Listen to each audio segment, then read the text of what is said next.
ધ્રાંગધ્રાના કોંટ ગામની મુલાકાત બાદ આજે હળવદના સાપકડાની મુલાકાતે આવ્યા ખેડૂતોનું સ્પષ્ટપણે કહેવું છે કે ગુજરાતની આ સરકાર અને પોલીસ પ્રશાસન એ સંપૂર્ણપણે દાદાગીરી અને તાનાશાહી પર ઉતરી આવ્યા છે। અહીંના ખેડૂતોને પોતાની મરજીની વિરુદ્ધ કંપનીઓને વીજળીના થાંભલા નાખવા દેવા નથી, તો ખેડૂતો સાથે બેસી સંવાદ કરી ખેડૂતોને સંતોષ થાય એટલું વળતર આપવા અમે ગુજરાતની ભાજપ સરકાર અને મોટી મોટી કંપનીઓને દુખે છે। કેમ? ખેડૂતો રેડી છે, પણ એમને યોગ્ય વળતર મળવું જોઈએ।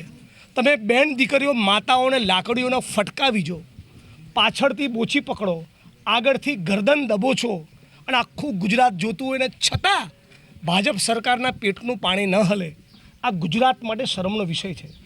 ગાંધી અને સરદારના ગુજરાતમાં આ પ્રમાણે ખેડૂતોનું દમન, ખેડૂતો પર જુલ્મ એ કોઈપણ સંજોગોમાં ચલાવી લેવાય નહીં।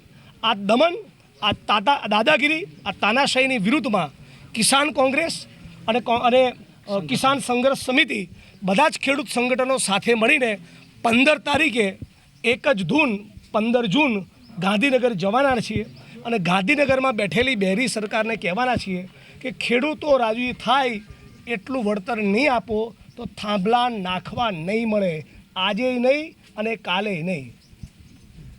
અમે તો ખેડૂતોના ખેતરમાં જે દાદાગીરીથી થાંભલો ઊભો કરે છે એ કંપનીના અધિકારી એસડીએમ સાથે ચર્ચા કરવા માટે આવ્યા હતા। 3 દિવસ પહેલાં પણ અમે અગાઉથી કહ્યું હતું કે અમે આવીએ છીએ, તો કામ બંધ કરીને જતા રહ્યા। આજે અમે અગાઉથી કહ્યું હતું આવીએ છીએ, તો કામ બંધ કરીને જતા રહ્યા। અમે આવ્યા છીએ એટલે આમંત્રણ આપીએ છીએ। મૂળ વાત છે એ લોકો ખોટી રીતે કામ કરે છે અને એ કાયદાકીય રીતે વાત કરવા માટે આવ્યા હતા। અત્યારે કોંડ ગામમાં જઈને આવ્યા, ત્યાં ગયા તો કામ બંધ થયું। 4 દિવસ પહેલાં અહીંયા જેતપરમાં ગયા હતા, કાયદા વિરુદ્ધ કામ હતું, બંધ કરાવડાવ્યું। એટલે જ્યાં જ્યાં કાયદા વિરુદ્ધ કામ થાય છે અમને ખબર પડે છે, અમે ત્યાં પહોંચીએ છીએ અને કામ બંધ કરાવડાવીએ છીએ। અને એટલા માટે પહેલાં લીગલી વાત કરો, બરાબર છે। એક બાજુ એમ કહે છે કામ બધું કાયદા મુજબ થાય છે અને બીજી બાજુ તમામ કાયદાઓને નેવે મૂકી દેવામાં આવે છે। 1885નો ટેલિગ્રાફ એક્ટ, 2003નો ઇલેક્ટ્રિસિટી એક્ટ અને 2013નો જમીન સંપાદનના કાયદા ઉપર આ લોકો બુલડોઝર ફેરવે છે। ખેડૂતના ખેતરમાં બુલડોઝર નથી ફરતું, કાયદાઓ ઉપર બુલડોઝર ફેરવે છે અને એટલે એ બુલડોઝરની સામે કાયદાથી સામી છાતીએ ઊભવા માટે અને ખેડૂતોની સાથે ઊભવા માટે આવીએ છીએ।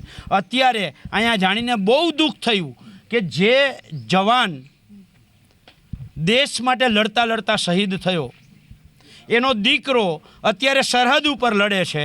એ વિધવામાં અહીંયા પોતાના ખેતરમાં દાદાગીરીથી થાંભલો નાખે અને એ જવાન શહીદની પત્ની અને જવાન જે સરહદ ઉપર બેઠો છે એના માને એવું કહેવામાં આવે છે તારે જા, જ્યાં જવું હોય ત્યાં જા, તારા થાય કરી લેજે, થાંભલો તો ઊભો થશે।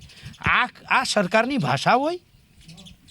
આ માત્ર ખેડૂતનું અપમાન નહીં, ત્યાં જવાન અને કિસાન બંનેનું અપમાન થયું છે। એટલે ગુજરાતના ખેડૂતોને આહવાન કરું છું, 15 જૂને ગાંધીનગર પહોંચો। હવે તો એક જ ધૂન 15 જૂન।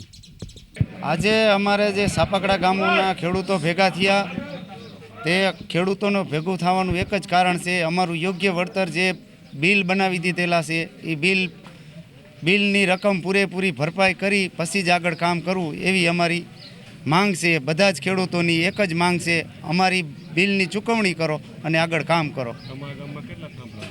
અમારા ગામની અંદર 1 થી 18 થાંભલા છે। વળતર અમુક ખેડૂતોને મળ્યું છે, બાગાયત પાકમાં કોઈને 1 રૂપિયો પણ નથી મળ્યો।